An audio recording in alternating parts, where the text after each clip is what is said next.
এবার নাদিয়া ফার্নিচারের সৌজন্যে আন্তর্জাতিক বাণিজ্য মেলার খবর মেলায় মেলায়।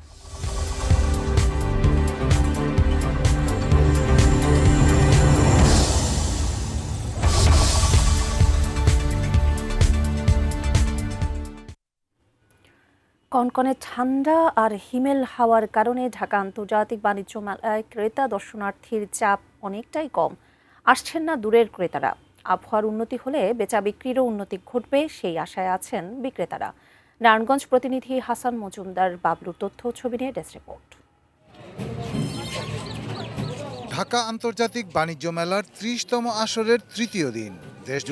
দেশ জুড়ে শীতের প্রকোপ, তার প্রভাব পড়েছে মেলায়। ক্রেতা দর্শনার্থীর উপস্থিতি তেমন একটা নেই। শীত উপেক্ষা করে যারা পরিবার পরিজন নিয়ে এসেছেন তারা অবশ্য পছন্দের পণ্য কিনেই বাড়ি ফিরছেন। যে আমার ওয়াইফকে নিয়ে আইছি, তো যা যা কেনাকাটা ছিল তাই কিনলাম। আর মেলা এখনো জমে নাই, লোকজনও তেমন নাই। টুকিটাকি কিছু কেনাকাটা করলাম, আজকে প্রথম দিন আসলাম, আবার আসবো, তারপরে আর ভালো করে কেনাকাটা করবো আর কি।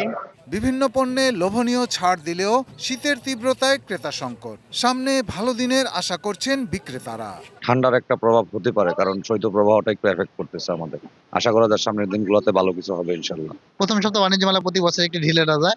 আমরা আশা করছি শীত কমে গেলে প্লাস হচ্ছে মানুষের কাছে আরো পৌঁছালে ইনফরমেশনটা ইনশাল্লাহ ভালো হবে। নাদিয়া ফার্নিচার প্রতি বছরের নেই, এবছর হচ্ছে প্রত্যেকটা প্রোডাক্টই হচ্ছে আপ টু 12% ডিসকাউন্ট রেখেছে। এটা শুধুমাত্র মেলাতে না, এটা ঢাকা এবং ঢাকার বাইরে আমাদের যতগুলো শোরুম আছে সবগুলো শোরুমে কাস্টমার সেম ডিসকাউন্টেই পাবে। Shahidul Rana, desk report, ATN news.